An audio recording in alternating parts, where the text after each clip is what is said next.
Argon denim ও Sonargaon টেক্সটাইলের update. স্টকটা argon denim সম্পর্কে বলছি। স্টকটা তার রেজিস্ট্যান্স বি পয়েন্ট এখানে এসে সে রেজিস্ট্যান্স থেকে সে পার হতে পারেনি, প্রথমবারে পার হতে পারেনি, এই তার রেজিস্ট্যান্স। আচ্ছা, এবার সম্ভবত তার এখানে 61.8% রিট্রেসমেন্ট হয়েছে।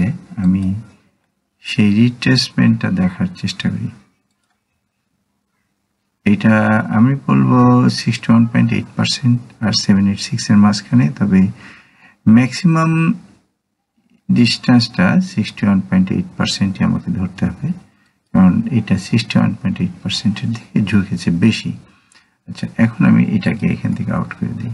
61.8% যদি সে তার রিট্রেসমেন্ট হয়, তাহলে পরে আমরা এর পুল ব্যাকটা কততে হতে পারে। পুল ব্যাকটা এখান থেকে এই পর্যন্ত নিলাম। নেক্সট পুল ব্যাক পয়েন্ট হলো 161.8%, অর্থাৎ কিনা 22.40। এটা নেক্সট স্টেপ। আমার এই অ্যানালাইসিসটা আগে আঁকা ছিল। এখন আসলে কোনো একটা স্টক তার নির্দিষ্ট গন্তব্যে পৌঁছাইতে একেবারে সোজা টার্গেট বরাবর কখনো যায় না, আপ ডাউন করতেই থাকে। এখানে দেখেন অনেকগুলো এখানে অ্যানালাইসিস আছে, অনেকগুলো এখানে আমি করি নাই, হয়তো এক সময় করছিলাম, টার্গেট মিট করছে, মুছে ফেলে আবার আর একটা দিয়েছি। যেমন দেখেন এখান থেকে এক্স এ, এখানে বি না ধরে যদি আমি এখানে বি ধরি, তাহলে এটা একটা ব্যাড প্যাটার্ন, এবং সেই ক্ষেত্রে সে 83%, অর্থাৎ 86%ই ধরেন তার টার্গেট মিট করছে। আমি এইটুকু বলছি হারমোনিক প্যাটার্নের যে অ্যাকুরেসিটা, যেভাবে হারমোনিক প্যাটার্ন কাজ করে সেটুকু বোঝানোর জন্য। এটার সঙ্গে যদিও আর্গন ডেনিমের সম্পর্ক আপাতত নাই, শুধু হারমোনিক প্যাটার্নটা সম্পর্কে একটু আলাপ করার জন্য। দ্বিতীয়ত আরেকটা দেখেন প্যাটার্ন এখানে আছে, এক্স, এটা এ, এটা বি, এটা সি, এটা ডি, এবং এটা যদি হয় তাহলে টার্গেট এইখান থেকে 127.2%। আপনি মাপলে এখানে দেখতে পাবেন যে 127.2%। এইখান থেকে মেপে দেখেন, এই হলো 127.2%। এই জিনিসটা, এই দেখেন একেবারে একজ্যাক্টলি 127.2%। এইটাই হলো হারমোনিক প্যাটার্নের অ্যাকুরেসি, হারমোনিক প্যাটার্নের সৌন্দর্য। আচ্ছা, এবার আমি এটাও মুছে দেই, এটা মুছে দিলাম। এখন আমি এটাকে রিট্রেসমেন্ট অ্যান্ড পুল ব্যাক, কারণ সে এতখানি রাস্তায় একবারে যেতে পারবে না, বারবার উঠবে 61.8%, নামবে 61.8%। এটা হলো একটু লং টার্ম বা ভেরি লং টার্মের ক্ষেত্রে এই অ্যানালাইসিসটা প্রযোজ্য। এখন এর নেক্সট টার্গেটটা আমি বলতে পারি 22 টাকা 40 পয়সা অ্যাকর্ডিং টু টেকনিক্যাল অ্যানালাইসিস। আচ্ছা, এখন দেখি যে এটা এখনো কি বুলিশ। এটা এখনো বুলিশ, কারণ এখানে ম্যাকডি তার জিরো লাইনের উপরে সাপোর্ট নিচ্ছে, এখনো যদিও ক্রস করেনি বা বাই সিগন্যাল আসে নাই, কিন্তু অলরেডি অন্য যে কোনো দিক থেকে চিন্তা করলে এটা তার বাই সিগন্যাল দিয়ে দিছে অন্য যে কোনো অবস্থা থেকে। কারণ এইখানে আমি যদি হিসাব করি, এই বরাবর এইখান থেকে এই হলো আমি যদি এখান থেকে রেজিস্ট্যান্সটা ধরি, অথবা যদি এইখান থেকে ধরি, যেখান থেকে ধরি না কেন রেজিস্ট্যান্স সে ব্রেক। সুতরাং এইটা এখন প্রাইসটা রেজিস্ট্যান্সের উপরে আছে। আর আমি যদি ইচিমোকুর মাধ্যমেও দেখি, ইচিমোকুর মাধ্যমে দেখলে সেটা আরো সুন্দর। এখানে ইচিমোকুতে তাহলে আমি শুধু টার্গেটটা রেখে বাকি 5 লেভেলগুলো মুছে দিই। টার্গেটটা ছিল এইখানে, ওকে। আচ্ছা, আমি বাকি 5 লেভেলটা মুছে দিলাম। আচ্ছা, এইখানে কুমো টুইস্ট, কুমো ব্রেকআউট আর একটা জিনিস, ল্যাগিং স্প্যানটা এখনো ব্রেকআউট হয়নি। এখানে মেবি আগামী একটা লম্বা ক্যান্ডেল হয়েছে, আগামীকাল হয়তো একটু কারেকশন হলেও হতে পারে, যাই হোক, কিন্তু সে অলরেডি সে এখানে দেখতে হবে যেটা 26 ক্যান্ডেল আগে কিনা। 26 ক্যান্ডেল এইখান থেকে এটা হলো 26 ক্যান্ডেল, এই 26 ক্যান্ডেল আগে এখনো সে ডাউনে আছে, এটা কুমোর নিচে আছে। কুমোর উপরে সে আশা করি যে 2-3 দিনের মধ্যে কুমোর উপরে উঠে যাবে। কুমোর উপরে উঠলে সে তার আর স্মুথলি বাকি রাস্তাটা সে উপরে উঠতে পারবে। তার সামনে এই একটা রেজিস্ট্যান্স, আর রেজিস্ট্যান্স দেখি না। ওকে, এইগুলো আর্গেন্ডেনিমের অ্যানালাইসিস। ও আরেকটু আছে বাকি এখানে, ম্যাকডি হিস্টোগ্রাম জিরো লাইনের উপরে সাপোর্ট এবং একই সঙ্গে আরএসআই ও 56.38, অর্থাৎ আরএসআই ও বুলিশ, এটা বলি আরএসআই 56.38 মানে হলো সে অলরেডি আরএসআই তার 50 লাইন ব্রেক করছে। 50 লাইন ব্রেক করার আপ ব্রেক করার অর্থ এটা একটা বাই সিগন্যাল। আরএসআই তে বাই সিগন্যাল, এখানে বুলিশ অবস্থা বিদ্যমান, আর everything is in favour of আর্গেন্ডেনিম। সো আমার অ্যানালাইসিস, আর্গেন্ডেনিমের অ্যানালাইসিস এখানে শেষ। এবার আমি দেখি, এই হলো আর্গেন্ডেনিম অ্যানালাইসিস। সুতরাং এখান থেকে আমি এই ইচিমোকু আর বাদ বাকি সব মুছে ফেলে দিয়ে শুধু এর টার্গেট লেভেল, এই বর্তমান টার্গেট লেভেলটা এটা দেখাই। ওকে, দ্যাট ইজ অলরাইট। এখন আমি আবার সোনারগাঁ টেক্সটাইলে যাই।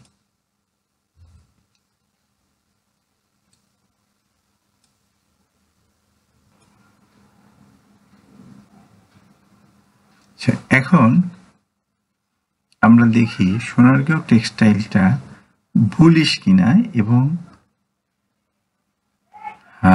ইচিমোকু ট্রেডিং স্ট্র্যাটেজিতে এটা সেফ অবস্থায় আছে কিনা। প্রথমে আমরা দেখছি ইন্ডিকেটর দুইটা বুলিশ। আচ্ছা, আর একটা জিনিস যে এখানে একটা বেয়ারিশ ফ্লিপ, সুতরাং আমরা আশা করতে পারি এর সামনে মুভমেন্টটা বেয়ারিশ ফ্লিপের মতো। বেয়ারিশ ফ্লিপ একটা এক্সট্রিমলি বুলিশ ক্যান্ডেল। আচ্ছা, আরএসআই এখন 70 লাইন টাচ করে অর্থাৎ বুলিশ, কিন্তু এইটা যেহেতু ট্রেন্ডিং অবস্থায় আছে, প্রকৃতপক্ষে এইখানে ওভার বট এরিয়াতে বলে যে এখানে সেল দেবো সেটা না। ওভার বট হলো যখন রেঞ্জ বাউন্ড থাকে সেই ক্ষেত্রে, আর এটা রেঞ্জ বাউন্ড না।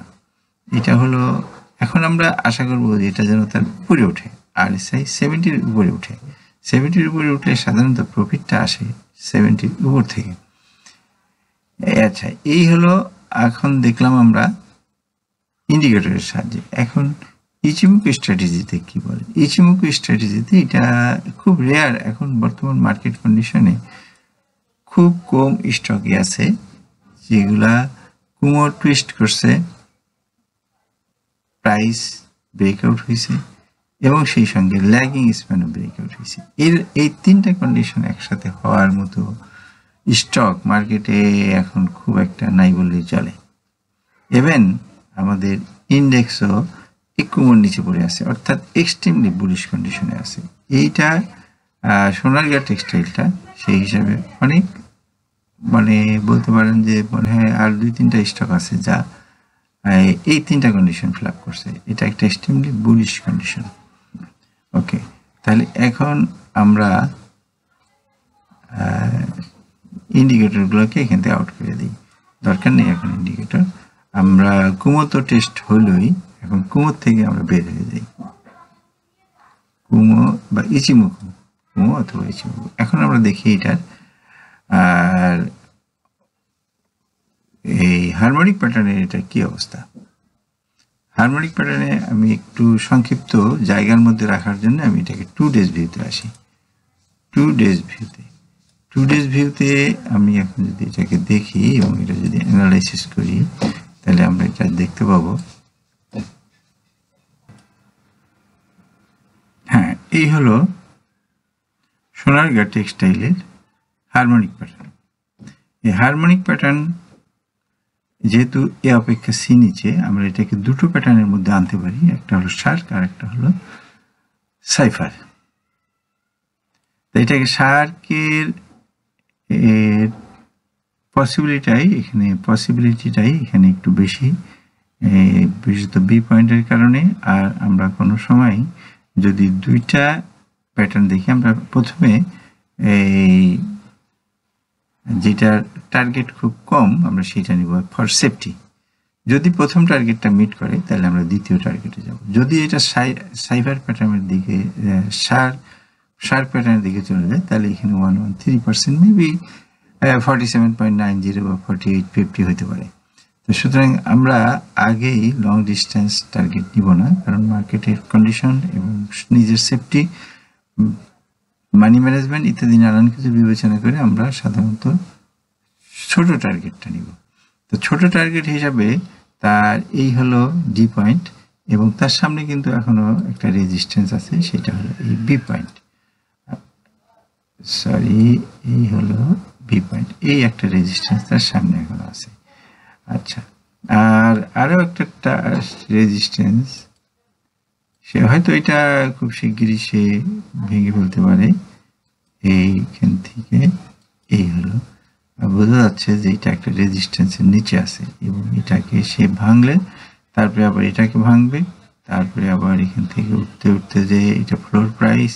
আসলে এই শেয়ারটার সামনে বেশ কিছু রেজিস্ট্যান্স আছে, কিন্তু এটা যতটা বুলিশ অ্যাডভান্স দেখাচ্ছে, অর্থাৎ কিনা আমি আগেই দেখাইছি কুমো ব্রেক করছে, সুতরাং সেই জন্য আমি মনে করি যে এটা এই সমস্ত রেজিস্ট্যান্সগুলো সে পার হয়ে যেতে পারবে। আরেকটা রেজিস্ট্যান্স তার ফ্লোর প্রাইস, এইগুলো তার রেজিস্ট্যান্স লেভেল। সুতরাং রেজিস্ট্যান্স লেভেলগুলোতে ট্রেডাররা সাধারণত যেটা করা সমীচীন সেটা হলো মানি ম্যানেজমেন্ট এবং স্টপ লস ম্যানেজমেন্ট। সো এই হলো আমার সোনারগাঁ টেক্সটাইলের অ্যানালাইসিস, এবং একই সঙ্গে সোনারগাঁ এবং আর্গন ডেনিমের অ্যানালাইসিস। এটা আপডেট দিলাম। এর আগেও এই অ্যানালাইসিস দুটো আমার এই চ্যানেলে এখনো আছে, সেই অ্যানালাইসিসগুলাই আমি আপাতত আপডেট দিলাম। এই দুটোই একই অ্যানালাইসিস ছিল, কিন্তু বর্তমানে যে সমস্ত রেজিস্ট্যান্সগুলো সে ব্রেক করছে, এই রেজিস্ট্যান্সগুলো ব্রেক করার পরিপ্রেক্ষিতে, বিশেষত কুমোর সঙ্গে সম্পর্ক, এইগুলার পরিপ্রেক্ষিতে আমি এটার আবার আপডেট দিলাম। ধন্যবাদ। পরবর্তী আপডেট পেতে লাইক, কমেন্ট ও শেয়ার করে সাথে থাকুন। সাবস্ক্রাইব করার জন্য ধন্যবাদ। আসসালামু আলাইকুম।